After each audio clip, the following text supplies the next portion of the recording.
let's listen to the reading from our winners. So the first one to read is our finalist in poetry, Vic's Vasquez. The title of her winning collection is Where There Are Words, Sentiments.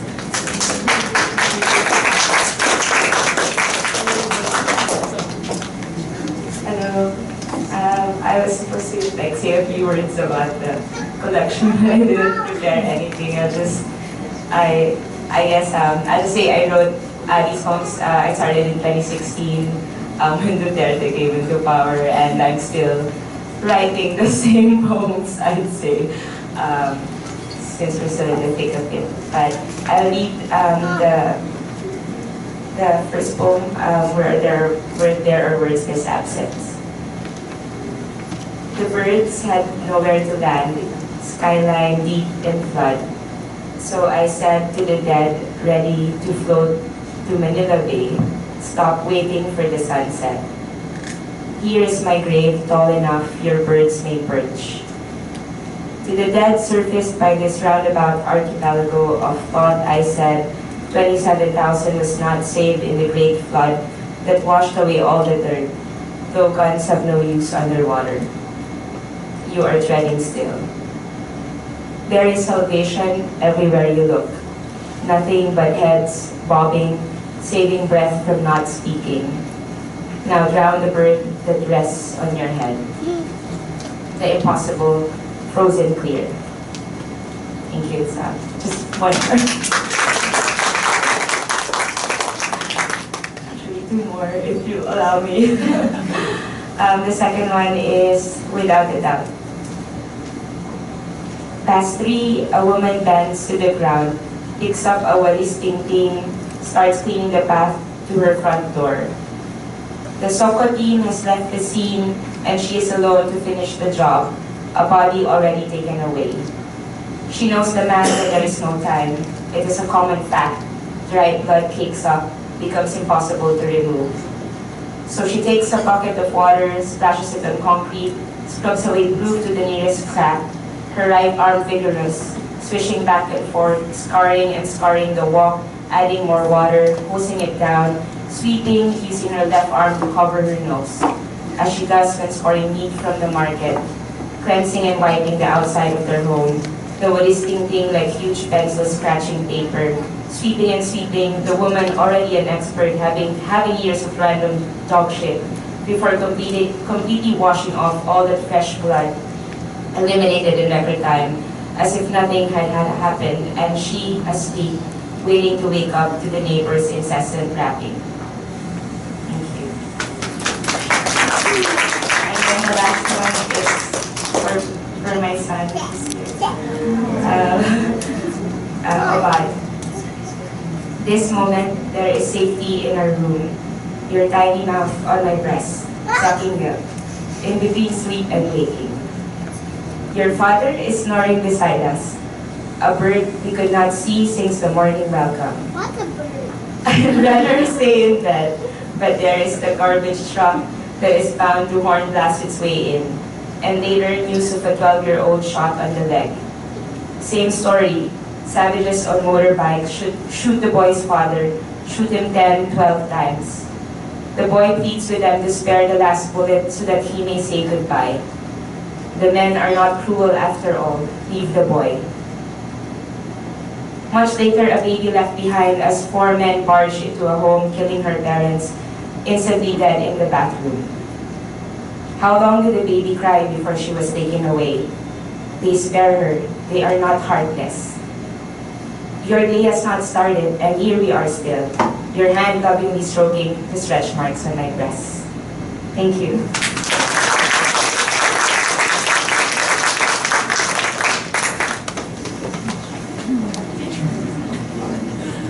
Our other poetry finalist is Jabal Danita for the collection is Lessons in Grief.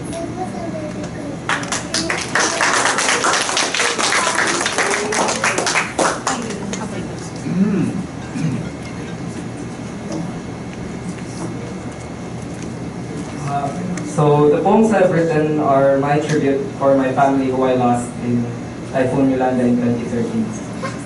And To lift from my thesis, to quote Auden, I was hurt into poetry. I don't particularly enjoy discussing the reasons why I write poetry about loss, because I feel small, weak, and vulnerable whenever I do. Typhoon Yolanda carved a path near the heart of the Philippines, taking with her the lives of around 6,000 people. Even more when we consider the fact that there were still people missing weeks after the storm. Those who survived became homeless, orphaned, or widowed. It was a catastrophe that left a deep mark on our collective memory. How does one create meaning out of a senseless loss? In the first year, when I lost my whole family, I thought life unfair. It would take a much longer time for me to understand how life is indifferent. Or for a better way of putting it, life just is. I did not find peace in gods and religion. I found some hope in philosophy and history. I am not the first person to have suffered great loss and pain, and I would not be the last. Better people have written and thought about what I've had to go through. Clinical therapy was of great help in cushioning the initial shock and trauma from the catastrophe, but I felt it not enough to pull me out of the hole I had been put in. Over time, I began to see myself distancing my thoughts away from the experience. I understood why I felt grief and why I mourned them. I went as far as venturing into evolutionary psychology to understand the primary reason for the feeling of resignation and hopelessness that accompanied loss. It was an attempt to hide my grief behind science. One of my professors once said that science and the arts share the same goal: to look closely at the world. Science looks at the phenomenon to grasp the concept and mechanics, while art looks at the phenomenon to grasp the experience and sensations. It is the difference between viewing the stars in the sky, first as hot, dense balls of glowing gas that emit light from millions of light years away, and then looking at them again and seeing the constellations. These poems are my attempts at clearing the night sky and finding those constellations once more. So the first poem in my collection is titled Maya. Maya. Today I shot a Maya in the middle of her song, with a stone the size of her head. What a lovely thing she was, framed between my slingshot. She fell with a mute thud. Her neck had torn. Brown feathers blended with the dead forest floor. She slept with a shattered head. Her children sang out to her. Would they live or die? She did not stir. I picked up another stone. The afternoon was getting late.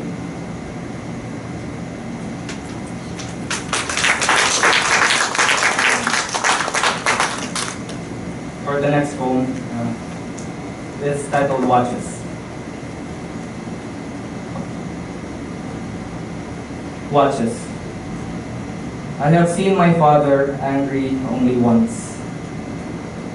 It was a still face of hot glowing iron, eyes pointed like a knife. It was a flick to the ear, so quick I thought it would be painless. The swell and heat coming late, a mute thunder to the sharp lightning, pulsing from the side of my face. In that moment, I felt myself shrink, the cold, dense fist. The curl of my hair and bronze of my skin were not my only inheritance. What fire he kept to raise me, I can still feel in the things he has left. I no longer wear the metal watch he gave me, yet I keep it close to me, the ticking hands telling me the hours he has been gone.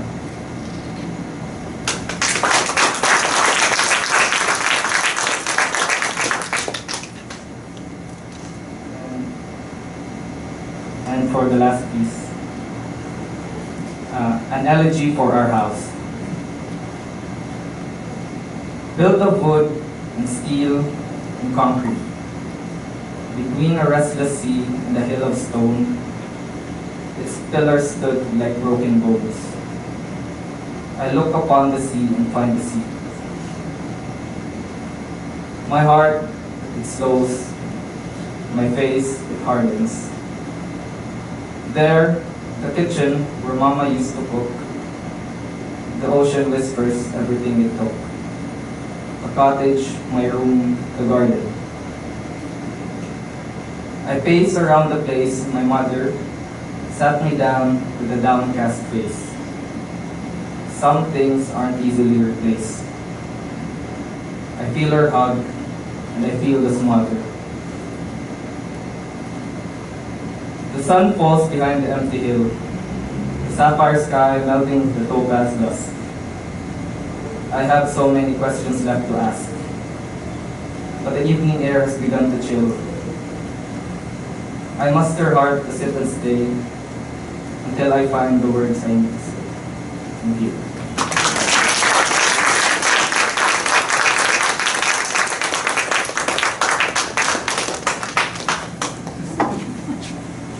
Quite touching pieces, right? We will move on to our finalists in literary criticism. This would be Julian de la Serna, and the title of the essay is What is an Editor Ricardo de Umbria as Producer of Knowledge?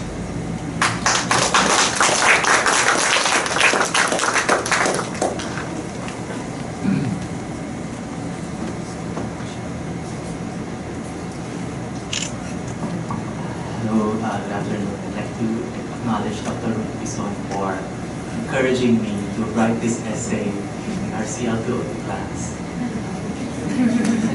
Although the inadequacy of the essay is entirely my fault.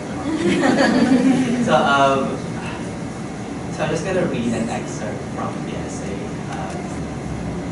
At the 35th National Book Awards, the poet Ricardo M. de Umbria received Best Anthology in English for Pagkatan, published in 2005. It's a work that consists of transcripts of his interviews with writers, Dabawenyo writers, sampling of the pop writer's poems or short stories, and an introduction that traces the literary history of the city. And he also provides an overview of the conversation. So he's taking inspiration from the writer and his milieu and writers in their milieu like Alegre and Fernandez. De Umbria's book is credited to him, the editor, for the research, interviews, and selection of works that best represent the featured writers. The judges at the National Book Awards recognized the effort and described the book as, quote, a lively set of dialogues with local writers and its meticulous work of documentation are such an impressive and laudable effort to recover the writer's memories of their craft, fashion a knot of lesser-known but nonetheless significant local histories, and weave them into the larger frame of our national imaginary. By initiating the project, as the citation suggests, the Umbria acts as a producer of knowledge, recording an oral history of craftsmanship that could have otherwise been forgotten if not completely left unknown. Furthermore, he splices local histories to the bigger national picture, constructing a narrative tied to a national identity as the name of the award represents. Yet one wonders how the Umbria chooses the objects of his study, especially when he undertakes the task of speaking on behalf of the region to the national audience. Writing about a place whose identity remains a site of contestation is a dangerous endeavor for its risk of misrepresentation and unintended exclusions. Where certain peoples remain marginalized and fight for the right to self-determination, a struggle to which Davao is no stranger, knowing one's subject position becomes crucial to avoid perpetuating an erasure of minoritized identities. So the Umbria, as a celebrated Manila-based poet who moved to Davao at the age of 48, bravely explores the precarious forest of identity politics in search of the proverbial Southern sensibility. Primarily known as a poet, he occasionally shifts from being creative to academic and adapts the stance of an editor of books that introduce the South to the Philippines at large. How far, however, can editorial interventions go in knowledge production? Does the Umbria as an editor offer a merely objective construction of a literary identity and Southern sensibility that has organically developed over time? In the selection of the writers that best represent local writings, how does the inevitable exclusion that the act of choosing entails explain the silences in the editor's work? So Ricky's literary life can be split into his Manila and Davao years. Manila would be the before 1999, Davao years from 1999 and onwards. So he was born in Manila in 1951. He studied literature at the De La Salle University, receiving bachelor's degree there in 1971. He studied for his master's in UP, and in 1990, under a Fulbright scholarship, received his master in fine arts degree in creative writing from the University of Washington, Missouri. At that time, his path seemed set out for a life in poetry. As an undergraduate, he already started publishing in national magazines and winning prizes for his poems, including the Carlos Palanca Memorial Awards, which is considered by some literary groups and academic circles the most prestigious. So recognizing the importance of literary communities, the UNCRIA founded the Philippine Literary Arts Council, or PILAC, with Sir Gémino H Abad, Cirilo Bautista, Pedro Navarro Salanga, and Alfred Houston were all established writers at that time. It's so weird reading this in front of Sir Jimmy. So PILAC promoted Philippine poetry by organizing literary readings throughout the country and publishing poems, and its members, formerly called fellows in the organization, included Francisco Arcellana and Edith Tiempo, both of whom would be named National Artists in Literature in 1990 and 1999, respectively. So in 1982, the group released the maiden issue of Caracoa, a quarterly journal devoted entirely to poetry, as the small print in the flyleaf of its issue says. So opening its call for contributions to anyone who was interested, PILAC published either poems or essays or poetry written in English. One can surmise that the exclusivity to Anglophone writing, despite the burgeoning appreciation, if not the already a revaluation, of the so-called vernacular writing in academia, stemmed from the fact that all five of the founding members of PILAC wrote exclusively in the language. So given his publication record and the prizes it won, the UNCRIA's first collection of poetry, radio, stylized R plus A plus etc., was long overdue, coming out only when he was 35, and that's in 1996. Several collections followed soon after that, including Decimal Places, Body English, etc., etc., all of which have won for him a National Book Award.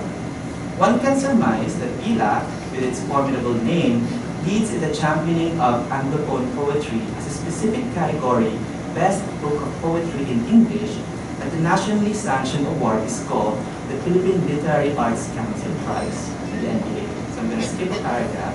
So his years in Manila saw the UNCRIA already constructing a national poetics from a group of writers taught in or exposed to Anglo-American literature. The endeavor should be worthwhile, something that would benefit Philippine culture. For the UNCRIA had already proved himself a talented poet writing in English, claiming for himself, quote, a native playwright in the colonial language. By the mid-90s, 4 years before the UNCRIA left Manila for good, one could already glean literary authority from him because of the other anthologies somewhat praised by his byline. The first and only production from the Anvil New Writers series, Catfish Arriving in Little Schools, which is in 1995, was credited to the UNCRIA for being its editor, although the book consisted of short stories, a genre he did not write in. His introduction to the anthology gave no explanation on the relationship of his presence as a renowned poet with fiction, hinting instead at the possibility of publishing an anthology of poems in the series.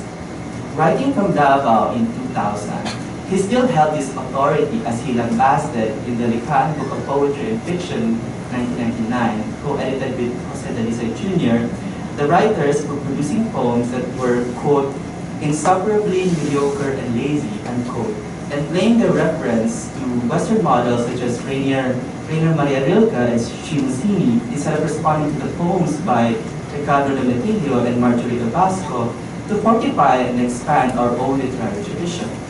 This critique, however, dwelt on the formal handle of the language. I quote here, they, which means the poets, do not know how to use words commonly but precisely. They do not know how to sum at all, much less to sum well. They are deaf to tones and are kitschy in terms of oral insights and playfulness. They all look and sound alike, aspiring for a generic so-so poem that anyway gets published is the same, end quote.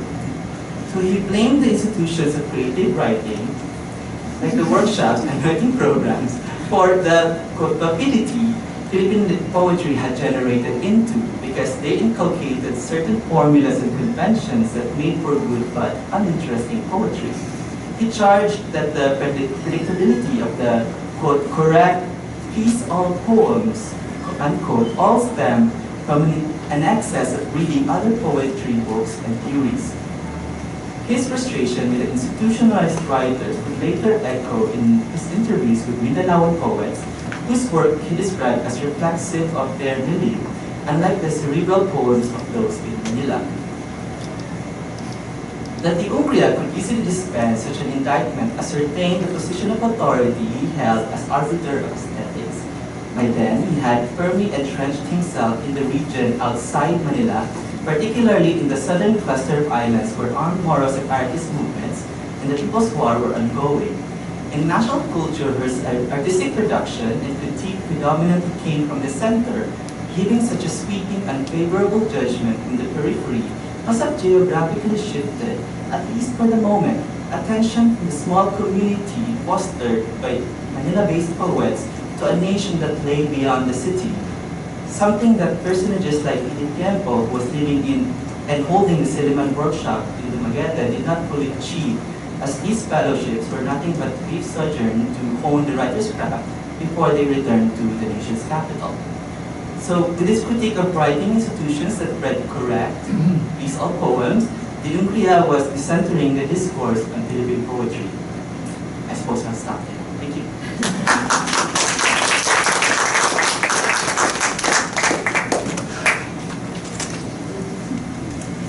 We'll move on to the first prize winners. So we'll start with poetry. This is Reggie Deguia, as she's known in my class, but here she's Regina Salcedo. For her work, Neither Nothing Nor Forgotten, she'll be accompanied on violin by her friend and also a comparative literature major, Rosana Montemayor.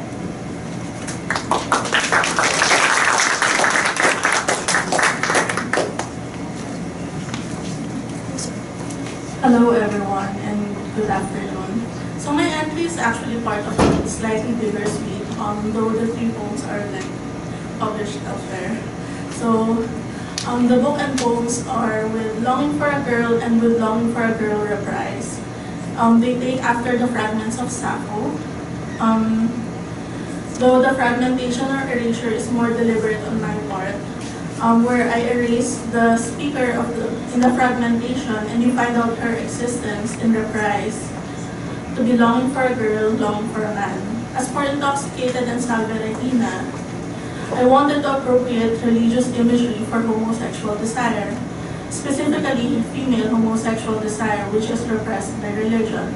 And lastly, Portrait of Decomposing Girls is a response to the singer Rosier, whose song In a Week pushes the image of a couple decomposing together, which is romantic.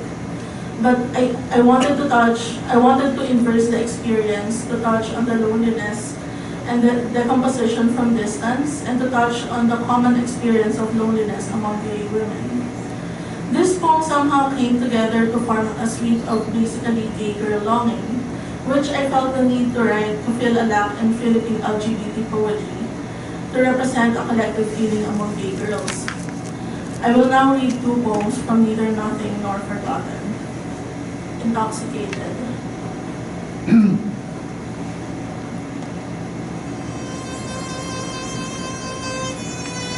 Goddess, permit me the kiss of red wine from the rim of the glass. Is this to learn of your lips, rather longing to be taken by someone? Give me a drink, the thought shrinks. As soon as I drink wine like water, the chalice shared between us spills through our laughter. On my bed, your head rests upon my chest, hair close to my face, nothing worth noting. Then, you left me, breath of you in my arms, still drunk with the blood of Christ. I hear you heave in the bathroom. Let me wash you skin to skin like Jesus and Mary Magdalene. We drink again, now hand in hand. Fingers touch as imitation of beloved husband and adoring wife, a pity, as I bury this memory, only to rise 3 days too soon, neither nothing nor forgotten.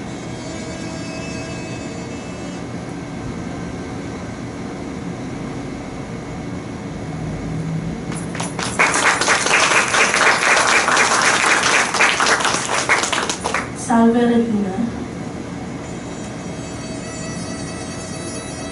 Hail, Holy Queen of Miracles. Contrition can wait elsewhere. Out of all the brides who have sung your canticles with their tongues, you chose me. Your sweetness blesses the fruit of my body with prayer, with nectar, nard on my petals. Saffron, cinnamon, I drink the wine of your orchard. Blessed are we, for we are our own synagogue, to feed, to shelter, to bathe among women. And oh, we cry at Eve's solitary sighs upon her exile as woman. After all, like her, we are not merciful, loving, sweet, nor are we most gracious to the Lord our fathers, only to our ladies. Guadalupe, Fatima, Lourdes, what I call you at the hour of our union is where I take your love. I am your devotee, a pilgrim who comes for the cleansing of my chalice. But behold me, mourning and weeping at the valley of my father, who would rather see me nailed to the cross like your son. You are Mother of Mercy, Mother of God, the Virgin without a bride of the true Church. And I turn then to the Lord and ask, is knowing how to worship the body, the original sin. I call you at the hour of my death, beloved. Pray for us. Amen. Thank you.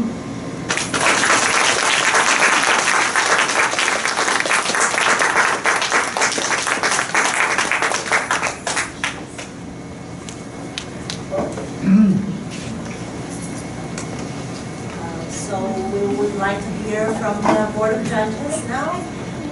Before they give us a report, I'd like to introduce them. Oh, I'm so sorry, Thomas. I think maybe that might have been a Freudian slip. I have to kiss him.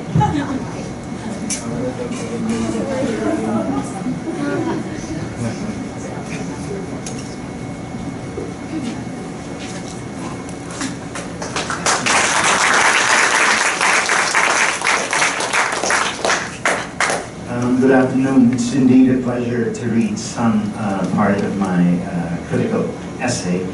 It's called On the Various of Woes, Poetics of Insignificance in Contemporary Philippine Haiku. This was assiduous work. I had to go through 4 months unearthing all our haiku in all the languages of the Philippines, in fact, I mean like what has been printed. Then I realized that the tradition of haiku in the Philippines is so far away from the spirit of the Japanese haiku. And so I looked into how the contemporary Philippine haiku has departed, or rather, the Philippine haiku in general has departed from the sensibility of Japanese aesthetics. Now, it's very difficult to define the haiku because even the Japanese, in their traditional literary aesthetics, consider the haiku as a one-line form. And this has been forever. I mean, like from the time from the 6th century until it developed until today.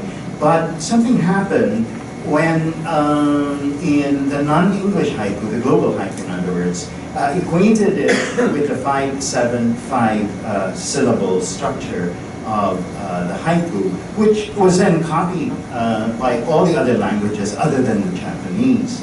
So, looking into like the Japanese literary aesthetics, which center on or pivot around, first of all, evanescence, rather impermanence, and things like the ukiyo, the floating world, nature in the Zen meditation, and the silence and the restraint, which are the hallmarks of Japanese literature in general. And in our own poetry, where basically what we have is a skeletal trace or a spectral presence, as I call it. And so that in the Japanese haiku, and indeed in all of the other forms, such as the renga, the haikai, the tanka, they are so different from the original sensibility in which the Japanese artists had originally envisioned them.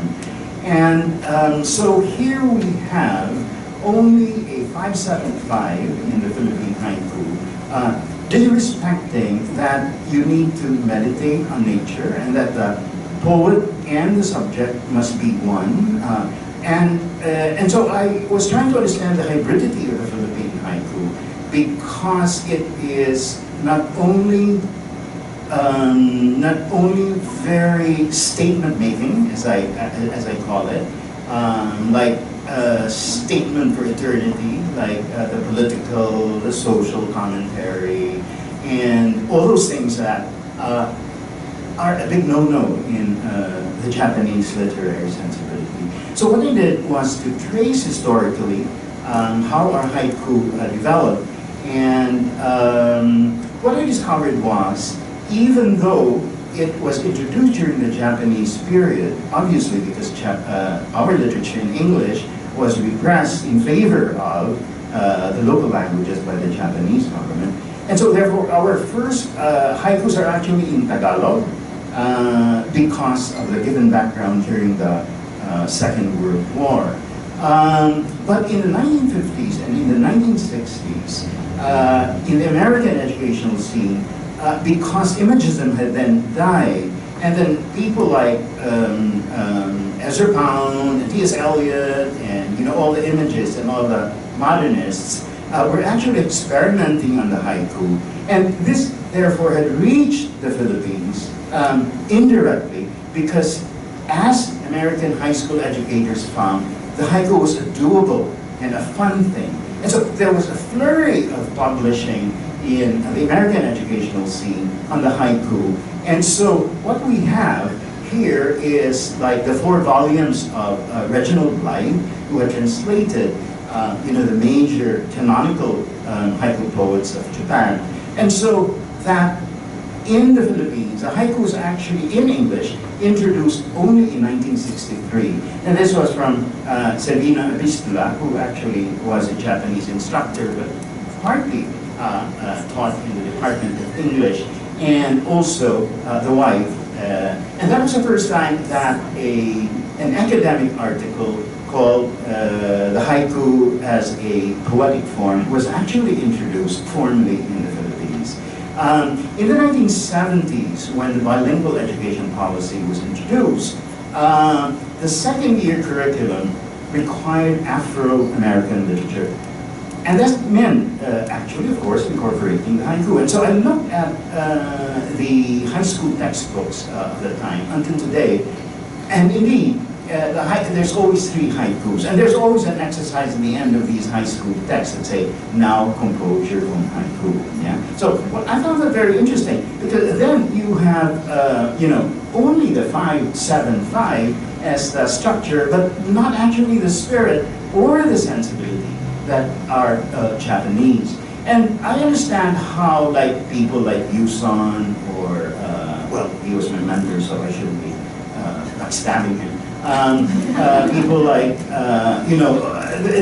they'd be writing about, say, for example, 1983, the funeral cortege of Benigno Aquino, looking at the movie stars who attended, and also the Baguio 1990 earthquake, where he and Yusen loves to talk, and so that you have, instead of the silence that characterizes Japanese haiku, you have a very long form. And so you actually have a renga here, but in the Japanese tradition, renga is a communal activity composed by, I compare it to perhaps our own, karaoke tradition, where it is passed on from one singer because of the drinking song. And then the haikai there would actually be comical, poking fun of courtly manners and poking fun of the elite.